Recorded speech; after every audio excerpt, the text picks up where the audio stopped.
Maybe back in. Who? Wait.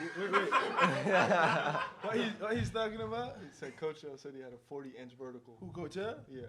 White man don't jump. Can you talk about opening the game with a three-pointer? I mean, that's obviously you only made one, I think, this year. What Three. was going through? Three now. Three now, Yeah. What was going through your mind to open the game against Duke with a three? Nothing. I mean, my teammate trusts me. I'm feeling good. I was wide open. Coach is telling me to shoot it when I'm wide open, so I just let it fly. And how'd that feel? Feel great. And one last thing, one second thing, can you talk about the crowd tonight and how much that fueled you guys? They just been so amazing. Not just tonight, every time we play at home, they're that six man, they just bring that energy, the hype, they just push me to do better. And you guys, got to a 13-1 lead and then just kind of kept building on it, never kind of took your foot off the gas. How are you guys able to kind of keep that going throughout the whole game? Yeah, we struggled to close games out, so that's been our fuel to our fire. We know every team we play is a great team. Basketball is a game of runs, and we just want to stay solid defensively, stay solid offensively, and just kind of maintain that lead the whole time like we did. So I'm proud of the guys the way we held out, finished this game. And speaking of defense, you guys had forced 21 turnovers tonight. Just what was working so well for you guys on defense? I think we had a really, really good defensive game. We always try to force turnovers. Sometimes we don't get as many. Tonight, I don't think we did anything different particularly, but, I think those 20 turnovers are what helped us win this game. Jordan, did you notice at what point the students started chanting the "na na na na" song goodbye? Did you have to look up at the score?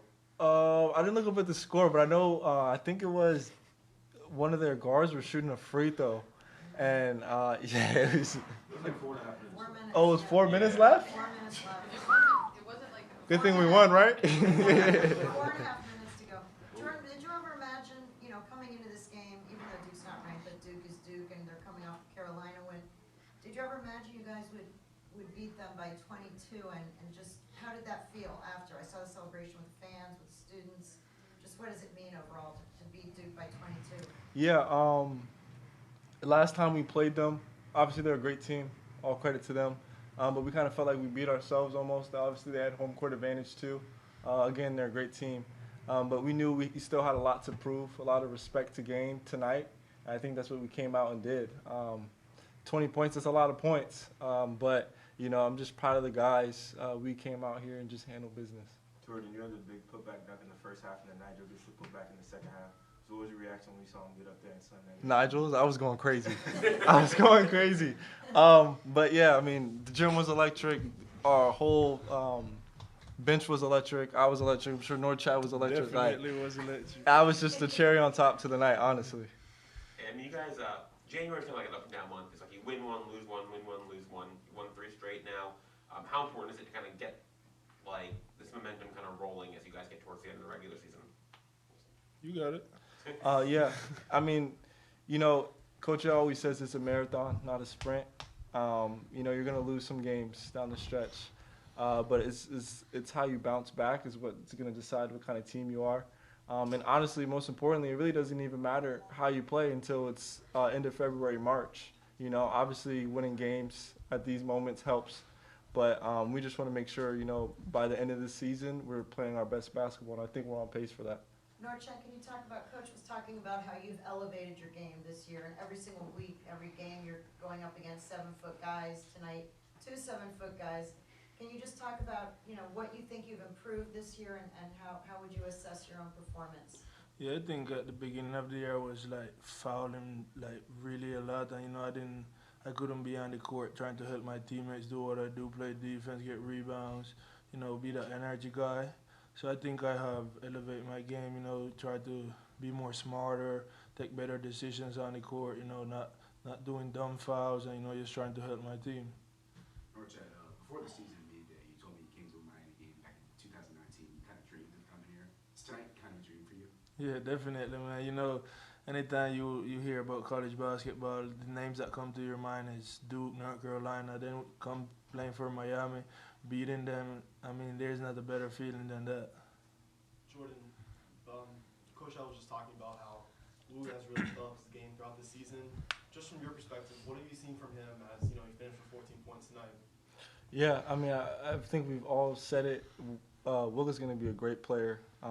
He's only a sophomore. He didn't get to log a ton of minutes last year, so this is really his first year. And I think just the way he's been able to elevate his game throughout this season just shows a lot of promise.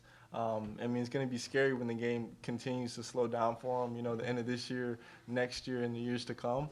But I think, you know, he's going to be a primary player for Miami in the next couple seasons. Have you seen his confidence really shoot up as the season has progressed?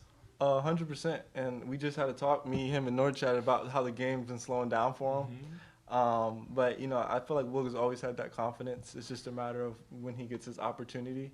But, again, you know, he's showing out. I just saw a stat whenever he scores double figures, we're 7-0.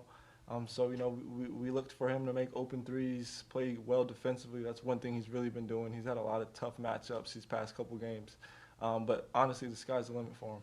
How big are these last two wins? You know, closing out the last 5 minutes at Clemson and now coming back home and beating the doors off the league? I mean, you know, how he said before, every team in the ACC is a great team. You know, Clemson was at the top of the league. They're still at the top of the league, and, you know, beating them at their home is just, like, great. You know, we got to keep doing that at the end of February and the beginning of March. And, you know, I think we're going to be in a great spot. So these 2 wins are definitely big. Jordan mentioned a couple weeks ago over Zoom that win at Duke last season was your favorite win ever. Does tonight top it? And tonight doesn't top it because they were ranked 2 last year, you know what I mean? And it was my first time playing at Cameron. But still, you know, being able to do what we did tonight, it's a great win. You know, we're just looking to carry this momentum for the rest of the season. Anything else? Cool. All right, thanks, everyone. Thank you. Appreciate you guys.